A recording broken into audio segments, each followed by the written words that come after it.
Ça vous est forcément déjà arrivé en pleine nuit, que vous soyez grand ou un petit peu moins, d'entendre une espèce de présence chez vous tard de soir. Il est 3 h du matin, vous avez une envie pressante, mais il y a une obscurité dans le couloir qui vous empêche de vous lever. Ce soir, vous allez découvrir dans l'une de nos histoires que l'obscurité peut vraiment cacher quelque chose. Bonsoir et bienvenue dans cette nouvelle vidéo en compagnie de Joe et Kratos. Et ce soir, on est reparti pour l'épisode numéro 58des Threads d'horreur. Ce soir, au programme, deux histoires même bien particulières. On peut le dire, elles ont vraiment rien à voir entre elles, mais elles sont quand même très étonnantes. En tout cas, on va vite vous plonger dans l'ambiance, mais avant ça, on tenait à vous remercier parce qu'on est plus de 13 000 sur la chaîne, vraiment c'est super cool, on a fait une grosse remontée, vous êtes vraiment des fous. Et bref, on reparle de tout ça à la fin de la vidéo. En attendant, on est parti pour la première histoire.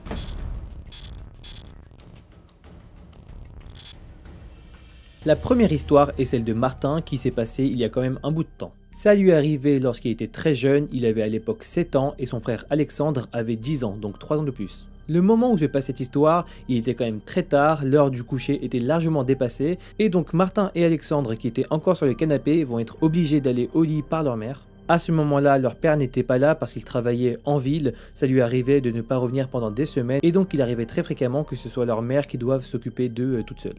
Pour expliquer un petit peu le contexte, la maison se trouve dans un milieu plutôt rural qui est un petit peu collé à une espèce de colline. Et les 3 chambres à coucher, donc celles de Martin, d'Alexandre et de ses parents, se trouvent toutes les 3 à l'étage.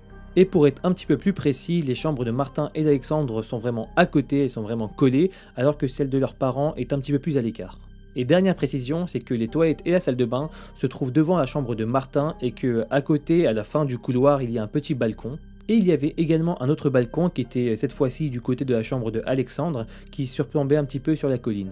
Et au moment où se passe les faits, Martin nous dit que c'est très régulier que Alexandre ou sa mère se réveille la nuit pour aller aux toilettes et comme les toilettes sont situées en face de sa chambre, il est très vite réveillé parce qu'il a le sommeil léger par la chasse d'eau. Sauf que cette nuit en particulier, c'est différent. Son frère qui comme d'habitude se lève pour aller aux toilettes ne va pas finir son chemin parce que juste avant d'aller aux toilettes, il va décider de faire demi-tour et retourner dans sa chambre. Et là, en repassant par la chambre de Martin, il va lui expliquer pourquoi il ne veut pas aller aux toilettes. Il va lui dire que ces derniers jours, en revenant des toilettes, il apercevait une espèce de forme, une espèce d'ombre qui se situait au bout du couloir et c'était l'apparence d'un homme avec un t-shirt à rayures qui était plutôt grand.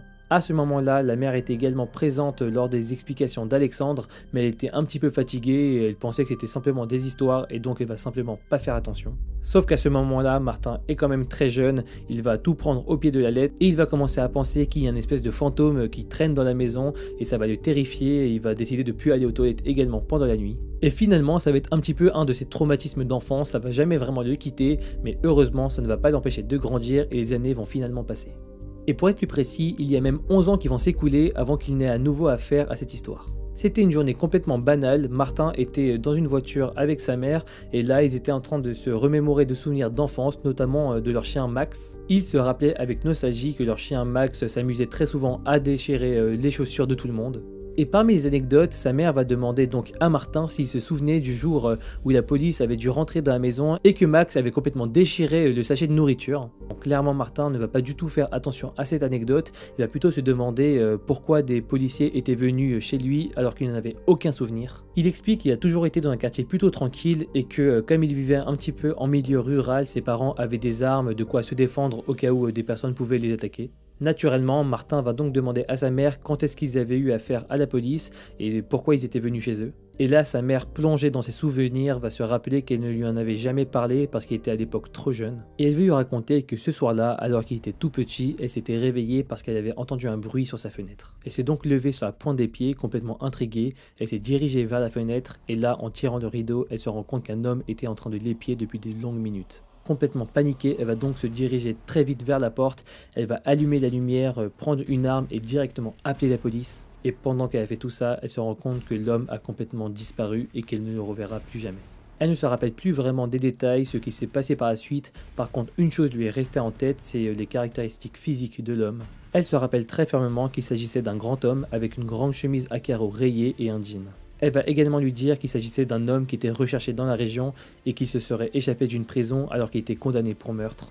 Sur le coup, Martin ne va même pas faire attention, il ne va même pas faire le lien avec l'histoire de son frère bien des années plus tôt. Mais cette ultime anecdote va lui rester en tête et c'est donc 2 ans plus tard, lorsqu'il aura 20 ans, qu'il va en reparler avec son frère Alexandre et qu'ils vont faire le lien entre les deux affaires. Il va donc se rendre compte que ce soir-là, son frère lui avait averti inconsciemment qu'il y avait un potentiel meurtrier à la maison et qu'il ne racontait pas de salade.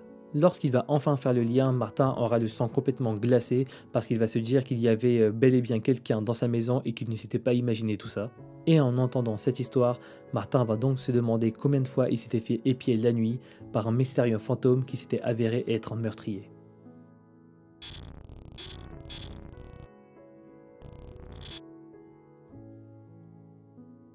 La deuxième histoire se passe en France. Et celui qui nous la raconte, c'est Paul qui est avec sa copine Annie. La première chose que Paul nous dit, c'est que sa copine est handicapée. Pour entrer un petit peu plus dans le détail, elle est hémiplégique. Mais cet handicap n'a pas de réel impact sur leur vie car au moment où ils nous racontent l'histoire, ils ont déménagé en Bretagne pour vivre leur vie à eux.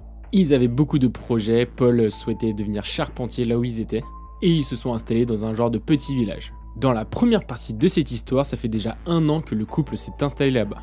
Tout se passe très bien pour le couple, Paul explique qu'il est devenu charpentier, jusqu'au jour où sa copine Annie va lui dire que tous les jours elle voit un homme se garer à sa place de parking. Et effectivement, Paul le remarque, à chaque fois qu'il rentre du travail, sa place de parking est prise.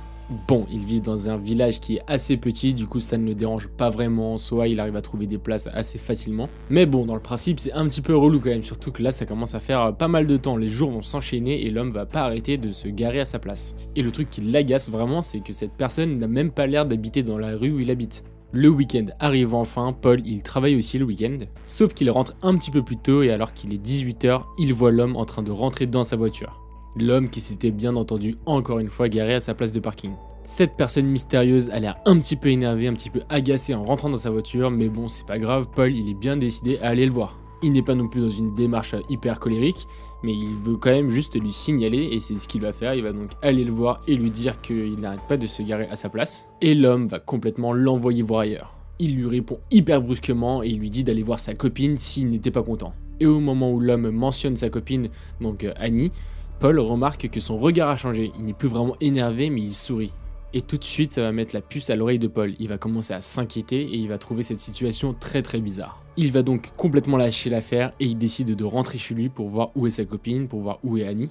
En arrivant chez lui, il voit sa copine en train de pleurer complètement sur le canapé. Paul est hyper énervé, il est en train de se dire que sa copine s'était certainement fait menacer par l'homme. Mais là, contre toute attente, sa copine va lui dire une phrase plutôt étrange. Elle va lui dire qu'ils ne sont pas chez eux et que les autres sont en train d'arriver. Paul ne comprend pas du tout le sens de sa phrase, il ne comprend pas du tout ce que ça veut dire, mais il se dit qu'elle est sûrement en état de choc et qu'encore une fois c'est sûrement l'homme qui l'avait menacé. Du coup il décide de prendre son portable et d'appeler la police. Mais au moment où il prend son téléphone, Annie se lève, elle prend son portable et elle l'éclate au sol. Complètement hystérique, elle lui dit qu'il ne doit absolument pas appeler la police parce que sinon les dieux vont les punir. Cette attitude bizarre va durer pendant 1 semaine. Annie va refuser complètement d'en parler, elle va complètement réfuter tout ce qui s'est passé. Et donc Paul à ce moment-là, il décide de l'emmener voir un médecin.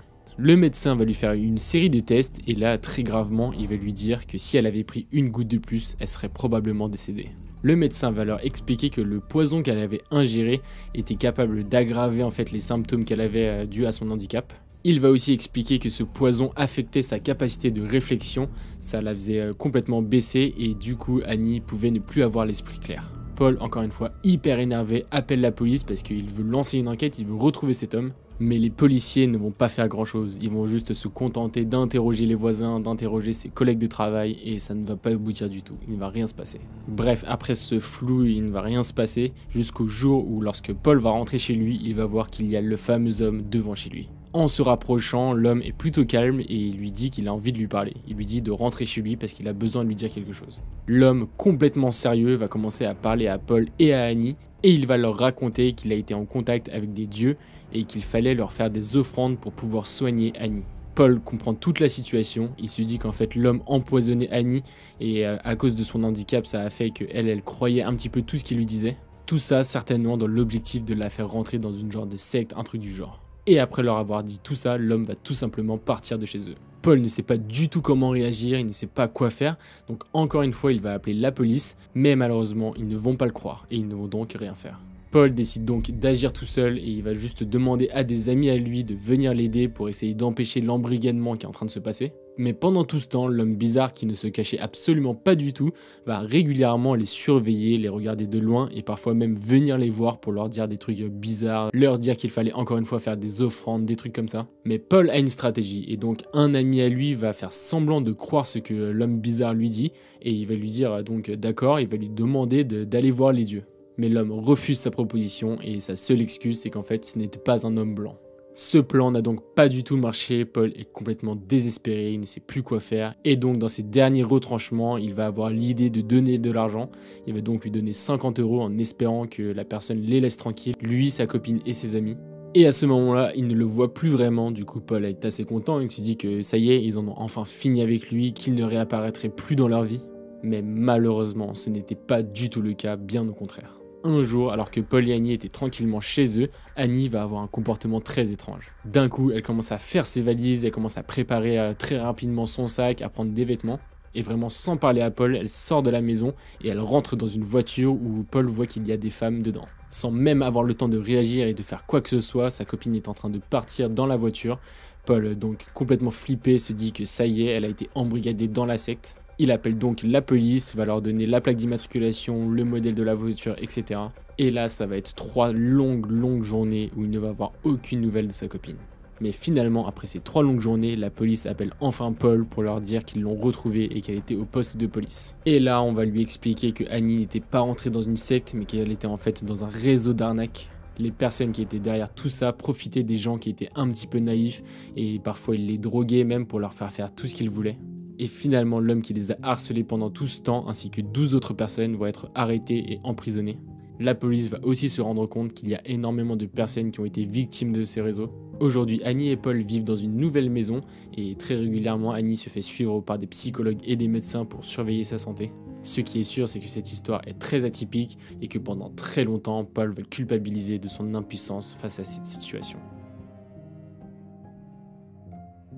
Franchement, on va pas vous mentir, les histoires avec les sectes, nous, on adore. Surtout que là, ça se passe en France, donc c'est d'autant plus oppressant de se dire que ce genre de choses, ça peut arriver. Même si, au final, il s'est avéré être simplement un groupe d'arnaques. Nous, on aime vraiment ce genre de mécanisme avec les sectes, par exemple, ou alors les films qui en parlent, notamment Catacombes. On espère que vous appréciez ça tout autant que nous. En tout cas, nous, on vous redit comme on l'a dit à l'intro, merci pour les 13 000 abonnés. C'est vraiment un truc de fou, c'est inimaginable quand même. On compte bien entendu ne pas s'arrêter, aller encore beaucoup plus loin avec vous, notamment avec nos concepts de thread horror, de true crime, ou peut-être d'autres choses qui pourraient venir à la suite. Donc restez à l'affût dans les posts communautés et surtout sur les réseaux sociaux parce qu'on vous demande très souvent votre avis. D'ailleurs, encore une fois, n'hésitez pas à nous dire en commentaire, est-ce que vous souhaiteriez des concepts un peu différents? Est-ce que vous souhaiteriez des tournages en extérieur par exemple? De notre côté, on a nos idées, mais on préfère pas vous en dévoiler trop pour l'instant, on attend vraiment d'avoir vos retours. En tout cas, nous on est super contents que vous nous suiviez, peu importe ce qu'on fait. Comme d'habitude, n'hésitez pas à nous suivre sur tous les réseaux sociaux qui sont juste là. N'hésitez pas à vous abonner, à liker, à commenter la totale. On vous remercie encore une fois, on vous souhaite une bonne soirée, c'était Kratos et Joe et à bientôt pour une nouvelle vidéo. Ciao. C'est une fin de T58. Wouhou.